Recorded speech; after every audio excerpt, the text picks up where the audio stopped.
છેલ્લા 1.5 વર્ષથી ખોરંભે ચડેલ નેત્રા રવા પર 12 કિલોમીટર રસ્તાનું કામ આખરે ચાલુ થયું છે. ખીરસરા ગામના સરપંચ પાબીબેન રબારી અને એટીવીટીના સભ્ય દિનેશ વાઘેલા, નાયબ કારોબારી ઇજનેર ચેતન બોરડ, શંભુ વર્ચન સાથે વાતચીત કરી હતી. તેમણે કહ્યું હતું કે ધારાસભ્ય પીએમ જાડેજાની ગાંધીનગર કચેરીએ ધારદાર રજૂઆત બાદ 12 કિલોમીટર નેત્રા રવા પરના રસ્તાનું કામ શરૂ થયું છે. આ રોડનું 12 કરોડના ખર્ચે નવનિર્માણ કરવામાં આવશે. દિવાળી આસપાસ રસ્તા નવા વાઘા ધારણ કરશે. ઉલ્લેખનીય છે કે આ રસ્તા બાબતે સંકલન બેઠક અને સરકાર પાસે અનેક વખત રજૂઆત કરાઈ હતી.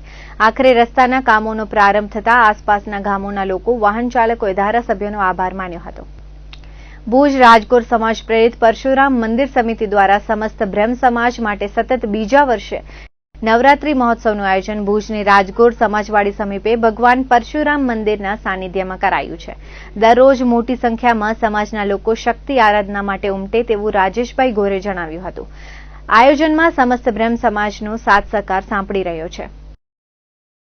રાજગોર સમાજ આયોજિત પરશુરામ મંદિરના જે પાટગઢમાં જે નવરાત્રીનું આયોજન કર્યું છે અને ખેલૈયાઓને અને અમે જોઈને ખૂબ જ આનંદ અનુભવીએ છીએ કે આટલી મોટી સંખ્યામાં સમાજના લોકોને જે ભેગા કરવાનું જે કાર્ય કર્યું છે, જે સમાજના પ્રમુખો અને જે કાર્યકરોને એને અમે ખૂબ જ અભિનંદન આપીએ છીએ કે આજે જે બારે રમવા જાય છે અને બેન દીકરીઓ કે વહુની જે સુરક્ષા નથી, તો અહીં સમાજમાં રહીને એમની સુરક્ષા માટેનું જે આયોજન કર્યું છે એ ખૂબ જ અભિનંદનને પાત્ર છે.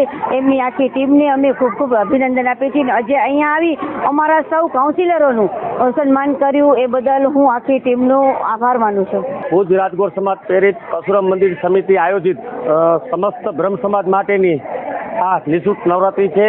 આ નવરાત્રીનો અમારો આયોજનનો બીજો વર્ષ છે અને અમને સમસ્ત બ્રહ્મ સમાજમાંથી તન, મન અને ધનથી સાથ અને સહકાર મળી રહ્યો છે. આ નવરાત્રી અમે રાજગોર સમાજવાડી મધ્યે આવેલ પરશુરામજી મહારાજના મંદિરના સાનિધ્યમાં આયોજન કરી રહ્યા છીએ. ત્યારે હું આપના માધ્યમથી સમગ્ર કચ્છના બ્રહ્મબંધુઓને, માતાઓ, બહેનોને અપીલ કરું છું કે આપ સૌ લોકો આપણા જનોઈ ભાઈઓની નવરાત્રીમાં આવી અને લાભ લ્યો. ભુજમાં ચતુર્વેદી મોઢ બ્રાહ્મણ જ્ઞાતિ દ્વારા છેલ્લા 400 વર્ષથી નવરાત્રી પર્વ નિમિત્તે શક્તિની આરાધના કરવામાં આવે છે. માતાજીની આરતી અને છંદ સાથે ઉપાસના કરવામાં આવે છે. આશીષભાઈ ત્રવાડીએ જણાવ્યું હતું કે આ વર્ષે સમાજની બાલિકાઓ, કુમારિકાઓ માતાજીના વિવિધ સ્વરૂપ ધારણ કરે છે, જેનું પૂજા કરાય છે. સનાતન ધર્મની રક્ષા સાથે દેશભક્તિનો ભાવ પણ જોડાયો છે. શક્તિ આરાધના સાથે સ્વદેશી અપનાવો અને વોકલ ફોર લોકલનો પ્રચાર પ્રસાર પણ કરવામાં આવે છે. ચાતુર્વેદી મોઢ બ્રાહ્મણ જ્ઞાતિ દ્વારા 400 વર્ષથી અમારી આ પરંપરા એક જ જગ્યાએ, આ જગ્યાએ અમારી માતાજીની ઉપાસના અને છંદ અને માતાજીની આરાધના ભૂકંપ સુધી થયો એના પછી પણ ચાલુ જ રહી. આ વર્ષે અમારું યુવા આ ખૂબ સરસ આયોજન થઈ રહ્યું છે. એનામાં સમગ્ર જ્ઞાતિજનો ખૂબ સારો પ્રતિસાદ આપી રહ્યા છે. સાથે સાથે અમે આ ફેરે માતાજી નાની કુંવારિકાનું એને માતાજી સ્વરૂપે અલગ અલગ સ્વરૂપો લઈને આવ્યા છે. આપણા જે દેશના લોકલ ફોર લોકલ માનનીય શ્રી વડાપ્રધાનની અપીલને માન રાખીને અને દેશ સેવાની ભાવના રૂપે એક સનાતન ધર્મની રક્ષા તો સાથે સાથે દેશની પણ એક સેવા માટે અમે આ ફેરે એનો પ્રચાર ખૂબ કર્યો છે અને એનો પણ સારું અમે છે ને તે રિસ્પોન્સ મળી રહ્યો છે. કચ્છ કડવા પાટીદાર લક્ષ્મીનારાયણ સનાતન સમાજ દ્વારા છેલ્લા 60 વર્ષથી નવરાત્રી મહોત્સવ ઉજવવામાં આવે છે. ભારતીય સંસ્કૃતિને અનુરૂપ પાશ્ચાત્ય દૂષણ વગર અવરાચીન પ્રાચીન ગરબા સાથે શક્તિ આરાધના કરવામાં આવે છે. દરરોજ મહાઆરતી બાદ ભારતીય સંસ્કૃતિને છાજે તે રીતે સમાજના દીકરા દીકરીઓ રાસ ગરબા કરે છે તેવું મહામંડળ ઈશ્વર ભાવાણીએ જણાવ્યું હતું. શ્રી કચ્છ કડવા પાટીદાર લક્ષ્મીનારાયણ સનાતન સમાજની અત્યારે મહામંત્રીની મારી જવાબદારી છે ને આ અમારો સમગ્ર કચ્છ કડવા પાટીદાર સમાજ છેલ્લા 60 વર્ષથી નવરાત્રિ ઉત્સવની ઉજવણી અમે કરીએ છીએ. અગાઉ કેમ્પ એરિયાની અંદર નવરાત્રિ થતી હતી, ત્યાર પછી જગ્યા નાની પડવાને કારણે આ જગ્યાએ અત્યારે ભવ્ય નવરાત્રિ મહોત્સવ ઉજવીએ છીએ અને ખાસ કરીને આપણી ભારતીય સંસ્કૃતિ અને આપણી જે વિરાસત છે, અત્યારે શક્તિ આરાધનાના જે દિવસો છે તો એને અનુરૂપ અર્વાચીન ગરબાઓ અને અત્યારે પશ્ચિમનું અનુકરણ ઘણી જગ્યાએ થઈ રહ્યું છે, કોમર્શિયલ ગરબીઓ છે, પણ આપણા જ્ઞાતિના દીકરા દીકરીઓ આપણી સામે જ આપણી વચ્ચે જ અહીંયા રાસ ગરબા રમી શકે, શક્તિ આરાધના કરી શકે સારી રીતે. એટલે પહેલે મહાઆરતીનું આપણે આયોજન કરીએ છીએ, ત્યારબાદ ભવ્ય નવરાત્રિ મહોત્સવ આપ જોઈ શકો છો. અત્યારે એ રીતના આપણે અત્યારે ઉત્સવ ઉજવીએ છીએ. ભુજ લોહાણા મહાજનના ઉપક્રમે સતત બીજા વર્ષે રઘુવંશી સમાજ માટે પાંજો તહેવાર પાંજી ગરબીનું આયોજન ટીન સિટી ગ્રાઉન્ડમાં કરાયું છે. આધુનિક સાઉન્ડ સિસ્ટમ, સુંદર બેઠક વ્યવસ્થા, ચુસ્ત સુરક્ષા બંદોબસ્ત સાથે દરરોજ 5,000થી વધુ લોકો ઉમટે છે. પ્રમુખ ડોક્ટર મુકેશભાઈ ચંદેએ જણાવ્યું હતું કે ભુજ લોહાણા સમાજના મહિલા આશ્રમના લાભાર્થી મહોત્સવનું આયોજન કરાયું છે. સમાજના લોકોને આધાર કાર્ડ બતાવી પ્રવેશ આપવામાં આવે છે.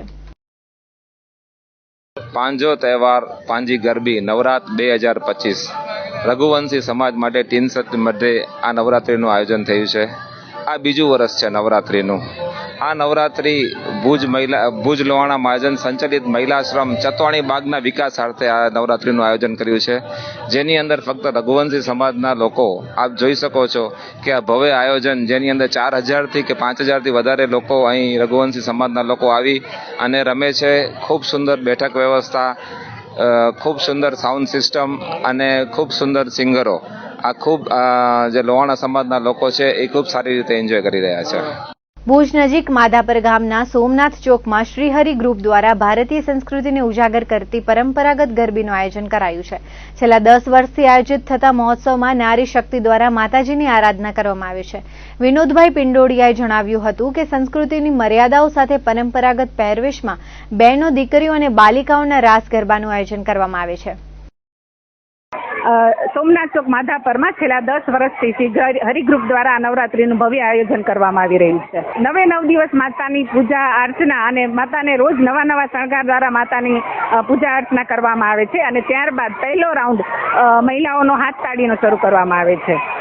ત્યારબાદ 1 કલાકના વિરામ બાદ માતાજીના ચોકમાં આવતા દરેક નાના બાળકોને ગિફ્ટ સ્વરૂપે કાંઈ ને કાંઈ દાતાઓથી તરફથી અમને યોગદાન મળતું રહે છે. શ્રી સ્વામિનારાયણ શ્રીહરિ ગ્રુપ આજથી લગભગ 10 વર્ષથી અહીંયા સોમનાથ ચોકની અંદર સ્વામિનારાયણ ગ્રુપના છોકરાઓ અને મહિલા મંડળ અને સોમનાથ ચોકની જે મહિલા મંડળ આવું જે ભવ્ય આયોજન કરી રહ્યા છે કે નોરતાની અંદર જ્યારે માતાજીની ઉપાસના કરી અને શક્તિ મેળવવાની હોય તો ખરેખર મને લાગે કે જ્યારે પ્રાચીન કાળની અંદર પણ આપણા હિન્દુ જે સંસ્કૃતિના જે ગીતો અને કીર્તનથી જે થતું રાસ, તે જ રીતનું આજે અહીંયા સોમનાથ ચોકની અંદર શ્રી સ્વામિનારાયણ શ્રીહરિ ગ્રુપ અને સોમનાથ ચોકની મહિલા મંડળ આયોજન કર્યું છે. તો આવી મહિલાઓને ખૂબ ખૂબ હું શુભેચ્છા આપું છું. આ શ્રીહરિ ગ્રુપ દ્વારા સોમનાથ ચોકની અંદર ભક્તિ અને શક્તિની આરાધના કરવા માટે આ નવરાત્રિ મહોત્સવનું આયોજન કરવામાં આવે છે. આપ જોઈ રહ્યા છો કે આ નવરાત્રિ ચોકની અંદર આ શ્રીહરિ ગ્રુપ દ્વારા જે આયોજન કરવામાં આવ્યું છે એમાં માધાપરની નારી શક્તિઓ એક જે આપણી ભારતની જે સંસ્કૃતિ છે એ સંસ્કૃતિને ઉજાગર કરતી જે રાસ ગરબા પદ્ધતિ છે એ પદ્ધતિથી આ ચોકની અંદર રાસ રમવામાં આવે છે. આ તમે જુઓ છો કે આજે ઘણી જગ્યાએ એક ગરબીના નામે એક ધંધો શરૂ કરવામાં આવ્યો છે. પ્રોફેશનલ ગરબીઓ થઈ ગઈ છે કે જેમાં આપણે રૂપિયા આપીને પ્રવેશ મળે છે. જ્યારે આ સોમનાથ ચોકની અંદર આ ગરબીની અંદર દરેક બહેનો કોઈ પણ જાતના સંકોચ વગર આવી અને રાસ ગરબા લઈ શકે છે. એ આ ગરબીની એક ખાસ વિશેષતા છે. માધાપર ગામે નવાવાસના ચોકમાં છેલ્લા 45 વર્ષથી નવદુર્ગા ગરબી મંડળ દ્વારા નવરાત્રી મહોત્સવ ઉજવાય છે. ગામના પૂર્વ સરપંચ અરજણભાઈ બુડિયાએ જણાવ્યું હતું કે દર વર્ષે આધુનિક લાઇવ ડેકોરેશન ગરબીનું મુખ્ય આકર્ષણ છે. મંડળના કાર્યકરો દ્વારા જાતે ડિઝાઇન કરી આધુનિક લાઇટિંગ સાથે મંડપ અને રસ્તાને શણગારવામાં આવે છે. સનાતન સંસ્કૃતિને છાજે તે રીતે મર્યાદાપૂર્ણ રાસ ગરબાના રાઉન્ડ થાય છે, જેની પ્રેક્ટિસ 2 મહિનાથી બાળકોને કરાવવામાં આવે છે. વેશભૂષા સહિત આકર્ષણો જોવા મળે છે. શુભમ લાઇટ મંડપ ડેકોરેશન નારણ બુડિયા, હરેશભાઈ પિંડોડિયા, તુલસી ગ્રુપ, બુડિયા પરિવાર સહિત વિવિધ દાતાઓનું સૌજન્ય સાંપડી રહ્યું છે.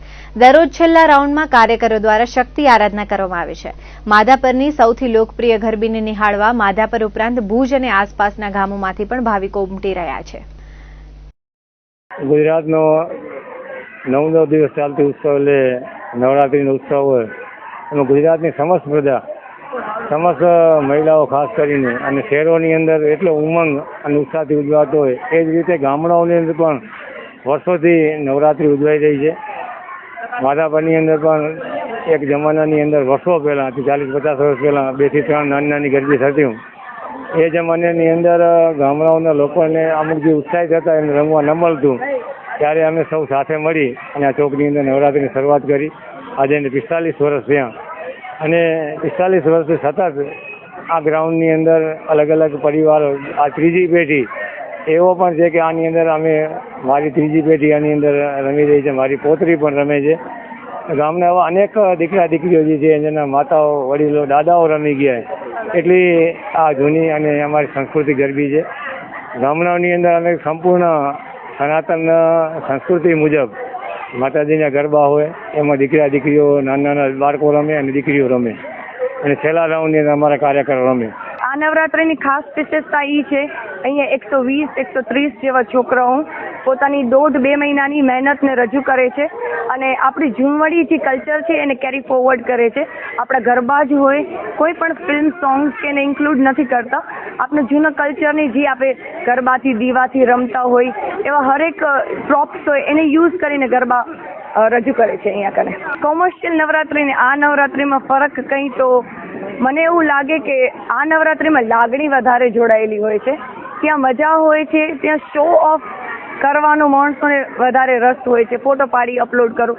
અહીંયા કને એ બધું સાઈડમાં રહે, અહીંયા ગરબાની મા માટેના પ્રેમની એ વધારે રજૂઆત હોય છે.